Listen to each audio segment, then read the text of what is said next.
From class 6 you will be learning science. Okay, but when it comes to UPSC, once you crack the UPSC, what happens here is you will be entering into bureaucracy. In the bureaucracy you'll see technology, you'll talk about space, you'll talk about drone technology for farming, you'll talk about everything about technology only. Nowhere the science is required. Nobody will ask you why pressure is this much here, but people will ask you here there is high pressure, then as a bureaucrat you need to come up with the solution. So here you need to come up with a technology wherein you have to decrease the pressure at that particular place. Somewhere if oxygen is less, okay, then nobody will ask you why oxygen is less here. Okay, from 6th class you are learning. Okay, if you're going above, oxygen levels will decrease.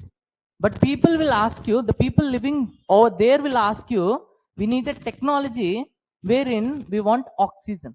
Just like people living in the plateau area, how they are getting the oxygen, same level oxygen we need to get. Okay, so here you need to come up with a technology, you need to know about the technology. Yes, so in the UPSC, that's the reason GS is there in the syllabus, but merely in the last 10 years they have asked you 3 questions. So from 6th class to 12th class, NCERT's physics, chemistry, biology, if you will read, okay, there are high chances you'll get 1. And if you are in a worst case scenario, then you'll get 0. But the thing here is, science and tech, every year average he is asking 18 questions. Average 18 questions. But the thing here is, again, for 18 questions people will merely depend on Vision IAS PT 365 booklet, nothing more than. See, first you have to cover the basics.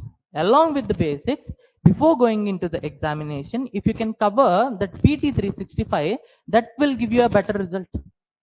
But what people will do is simply they'll leave the science and tech. 18 marks, guys.